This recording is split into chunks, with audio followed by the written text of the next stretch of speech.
कक्षा 8 के सभी विद्यार्थियों का मेरे चैनल में हार्दिक स्वागत है। आज मैं उपस्थित हूँ आपकी हिंदी पाठ्य पुस्तक दीक्षा प्रज्ञा, जो भी आपके पास हो, उसका पाठ 18 नीड़ का निर्माण फिर। तो आइए कहाँ ये जो एक कविता है इसको प्रारंभ करते हैं, भावार्थ देखते हैं इसका। प्रस्तुत कविता में कवि के जीवन का उल्लास और उत्साह छलक रहा है। इसमें कवि ने जीवन की कठिनाइयों से लड़ने और सब कुछ नष्ट हो जाने पर भी फिर से नया निर्माण करने की प्रेरणा दी है। तो ये इस प्रकार से कवि की प्रेरणाप्रद कविता है और इसको लिखा है अमिताभ बच्चन के पिता हरिवंश राय बच्चन जी ने, जो कि एक महान साहित्यकार हुए हैं। नीड़ का निर्माण फिर। नीड़ माने होता है घोंसला। यहाँ पर घोंसले का अर्थ घर, निर्माण, नए निर्माण से है। नीड़ का निर्माण फिर, नेह का आह्वान फिर, यानी प्रेम का आवाहन फिर।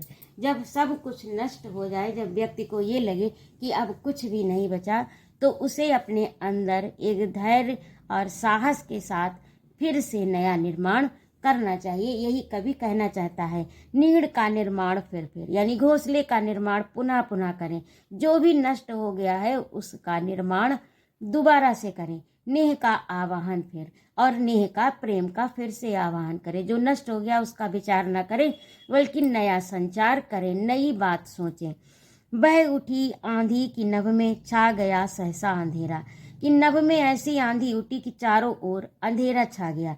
धूल धूसर बादलों ने भूमि को इस भांति घेरा, यानी जो आंधी आई तो ये जो पृथ्वी से धूल उड़ी, उसने आकाश को, बादलों ने, उससे मिश्रित बादलों ने भूमि को इस भांति घेर लिया। अब यहाँ पर एक तो ये शाब्दिक अर्थ आपका हो गया कि बह उठी आंधी की नभ में छा गया सहसा अंधेरा, धूल धूसर बादलों ने भूमि को इस भांति घेरा। और इसका भावार्थ है, जो कवि कहना चाहता है कि जीवन में इस प्रकार की कठिनाइयां आई कि इतनी आंधी आई, इतनी तूफान आया कि चारों ओर अंधकार छा गया, यानी कोई भी रास्ता निकलने का दिखाई नहीं दे रहा था। धूल धूसर बादलों ने भूमि को इस भांति घेरा।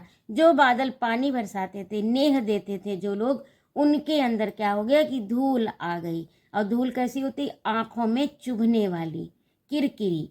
तो जो प्रेम देते थे बादल, पानी से जल की वर्षा करके जीवन देते थे, उन बादलों में धूल भर गई और उन्होंने भूमि को इस भांति घेरा, यानी पृथ्वी को इस भांति घेरा। तो ये शाब्दिक अर्थ है। और वैसे जिस पर विपत्ति पड़ी है उसको इस भांति से घेर लिया, इस प्रकार से घेर लिया कि रात सा दिन हो गया फिर। जो रात थी वो दिन हो गया, फिर रात आई और काली। रात सा दिन हो गया।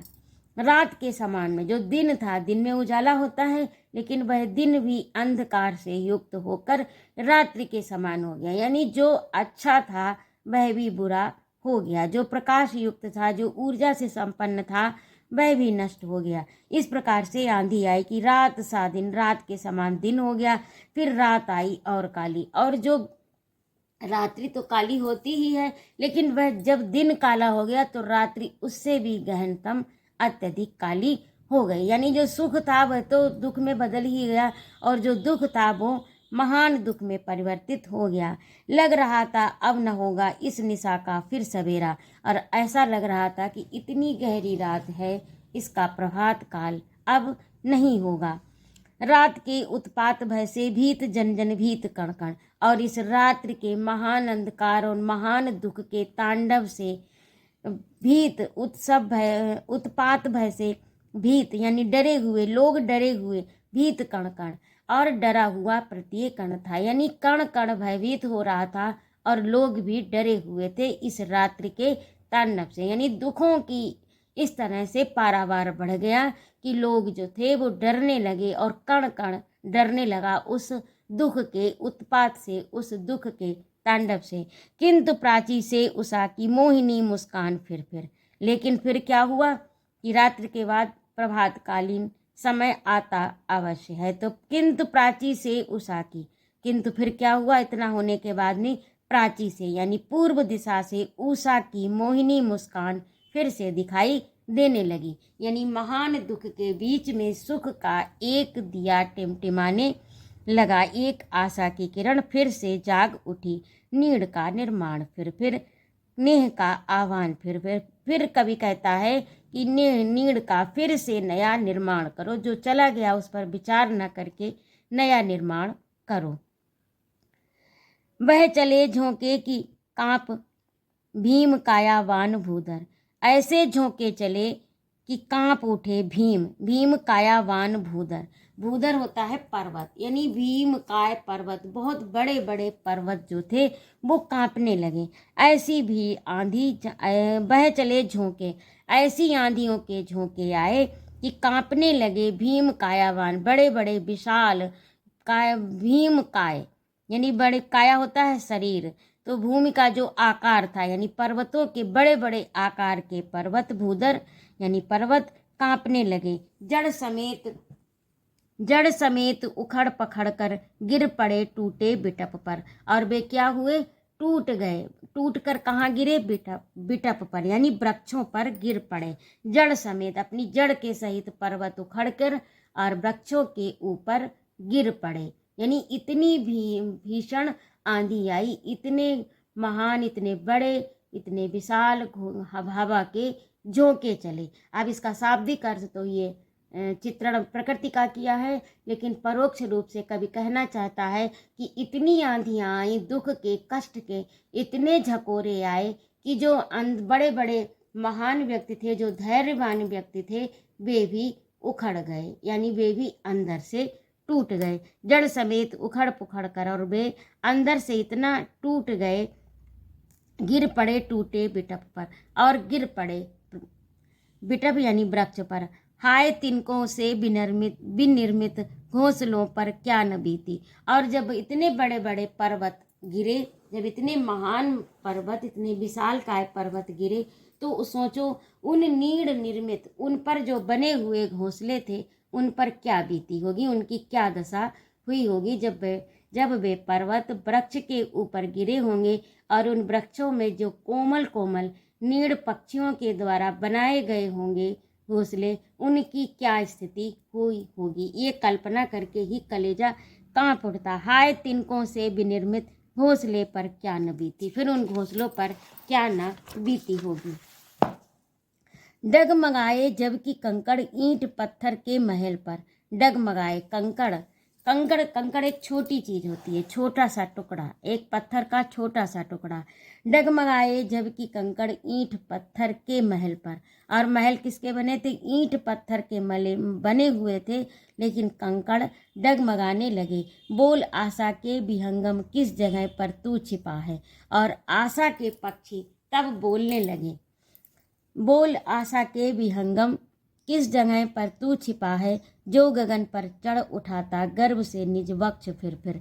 अब ये कवि कहता है कि आशा के विहंगम यानी आशा के पक्षी तू किस जगह पर छिप गया है। इतनी आपत्ति आने पर, इतनी आपदा आने पर जो दृश्य कवि ने खींचा है, कल्पना की है, उस पर कवि फिर से एक प्रश्न उठाता है, क्योंकि इतनी विपत्ति आई तो निराशा चारों तरफ से गिर गई, क्योंकि कोई रास्ता ही नहीं दिख रहा था।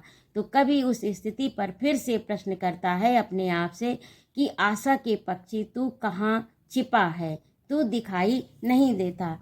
जो गगन पर चढ़ उठाता गर्व से निज वक्ष फिर। जो गर्व से यानी आशा की उम्मीद से ही व्यक्ति बड़े बड़े कार्य कर जाता है, तो आशा से ही मनुष्य का जीवन सही तरह से चल सकता है, क्योंकि अगर आशा छोड़ दी तो फिर जीवन में कुछ कर पाना या अपने लक्ष्य को पाना कठिन हो जाएगा। तो वही कवि कह रहा है कि जो गगन पर चढ़ उठाता, आशा का पक्षी गगन पर चढ़कर यानी गगन में जाकर अपने वक्ष को, अपने सीने को गर्व से उठाता है, यानी आशावान व्यक्ति ही संसार में सीना तान कर चलता है, क्योंकि उसे उम्मीद होती है कि मैं अपने लक्ष्य को प्राप्त कर लूँगा और कितनी भी कठिनाई आए मैं उनसे पार हो जाऊंगा। तो आशावान व्यक्ति जो है वो गर्वीला होता है, गर्व युक्त होता है, गौरवपूर्ण होता है। गर्व से निज वक्ष फिर नीड़ का निर्माण फिर नेह का आह्वान फिर। कभी फिर से उन्हीं पंक्तियों को दोहराता हुआ कहता है कि नीड़ का निर्माण, जो नष्ट हो गया है उस पर विचार न करो और नया निर्माण फिर से करो, नेह का आह्वान फिर। और फिर से प्रेम का संचार करो, प्रेम का आह्वान करो, प्रेम को संसार में बांटो, जिससे कि संसार सुखमय हो और नवनिर्मित बने। तो ये इसी तरह इसके साथ ही आपकी ये कविता पूरी हो गई। उम्मीद है आपको समझ में आ गई होगी। यदि ना आई हो तो कृपया इसको पुनः सुनिएगा, तो आपको समझ में आ जाएगी। और यदि कोई समस्या हो तो मेरे चैनल के कमेंट बॉक्स में अवश्य लिखें। और यदि आपको मेरा पढ़ाना अच्छा लगता हो बच्चों, तो कृपया मेरे चैनल को सब्सक्राइब अवश्य करें, लाइक और कमेंट करें तथा अपने मित्रों में शेयर भी करें। उपस्थित रहने के लिए बहुत बहुत धन्यवाद। जय माँ भारती। आपका एक सपोर्ट मुझे बहुत बड़ी विपत्ति से पार ले जा सकता है, तो कृपया सपोर्ट अवश्य करें, सब्सक्राइब अवश्य करें। जय माँ भारती।